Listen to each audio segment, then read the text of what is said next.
Once upon a time, 3 men from the early days of the Muslim community were on a long journey. At first, the sky was clear. Their footsteps were steady as they walked along a path on the edge of a steep hill. However, the weather was unpredictable. Suddenly, the sky turned dark. The wind howled, rain fell heavily, and lightning flashed. The 3 men sought shelter and saw a cave in the side of the mountain. Without thinking twice, they ran. They entered the cave to avoid the raging storm. They felt safe for a moment inside. However, Allah's destiny had other plans. A large rock, a very large rock, rolled down from the top of the mountain. The rock continued to roll until it finally fell, blocking the mouth of the cave. Pitch black. The sunlight disappeared instantly. They tried to push the rock. 1 person, 2 people, 3 people, their muscles tensed, sweat mixed with rainwater soaking their bodies. But the rock did not move an inch, as if it had become a tombstone for the 3 of them. The air began to thin, dark, cold, silent, cut off from the outside world, no signal to call for help. In the midst of despair, one of them said with conviction, a sentence that is recorded forever in the Hadith of the Prophet. Indeed, nothing can save you from this rock, except if you pray to Allah by mentioning the righteous deeds you have done. Yes, they sought Tawasul through their good deeds. They realized that physical strength could not save them. All that remained was their savings of their sincerity in the sight of Allah. Simply put, Tawasul here is the way we pray by using our good deeds as an intermediary. We ask Allah, for example, "O Allah, I once did this good deed solely for your sake, so for the sake of that deed, please help me out of this difficulty." This is a Shari way to knock on the door of heaven when we are truly desperate. So, the first man raised his hands. He prayed, "O Allah, you know I have 2 parents who are very old." Pay attention to the details of this story. This man was a shepherd. Every afternoon he milked cows for his family. However, he had a strict rule in his life. Parents are number 1 priority. It was forbidden for him to give the milk to his wife, children, or servants before his parents had drunk it. One day he was late coming home because he had to herd his sheep far away. When he arrived home, it was late at night. His parents were already fast asleep. His children were crying, whining at his feet because they were hungry. Their stomachs ached, begging for milk. But what did this man do? He couldn't bear to wake his parents, but he also didn't dare give the milk to his children before his parents drank it. He stood there, holding the container of milk in his hands, waiting and waiting. He stood beside his parents' bed all night long, until dawn broke the next morning.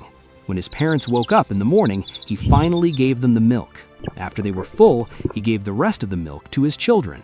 In that dark cave, he closed his prayer.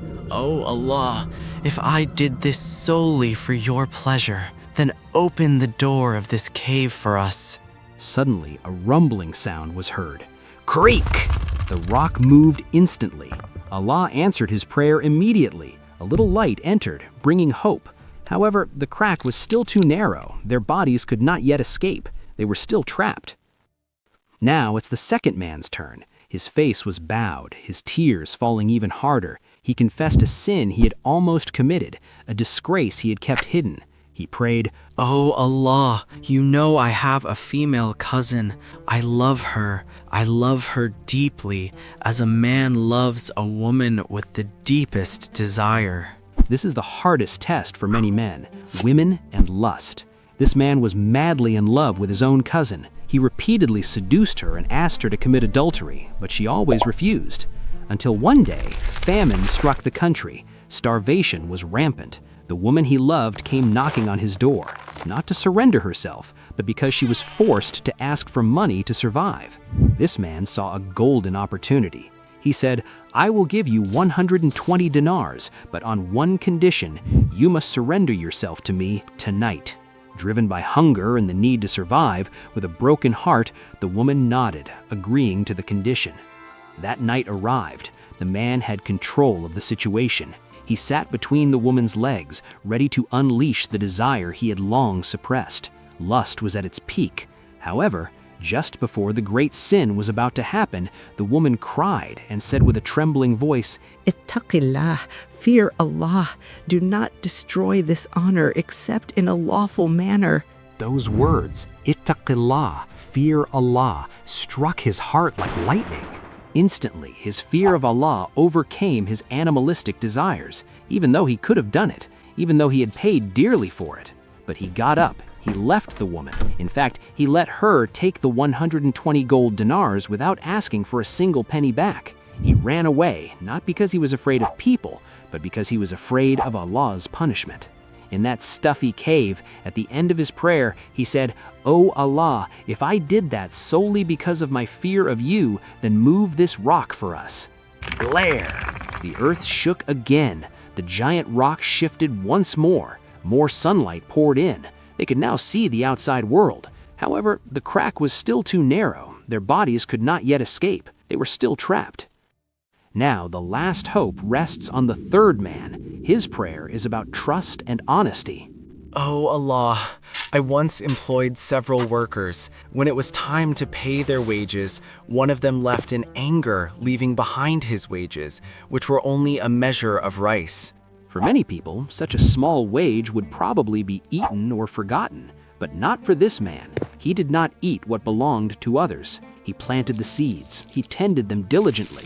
When harvest time came, he sold the crops and bought livestock.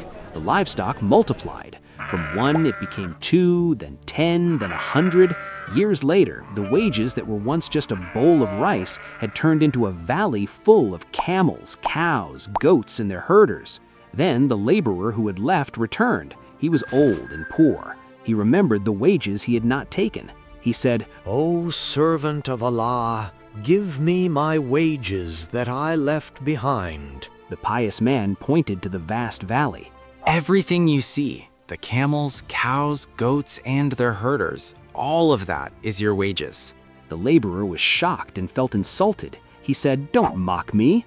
The man smiled sincerely and said, "I am not mocking you. Take it all. It is your right which I have developed." And sure enough, the worker took all the wealth without leaving a single thing for the manager. In this dark cave, at the end of his prayer, he said, "O Allah, if I did this solely for your pleasure, open the rest of this cave's door."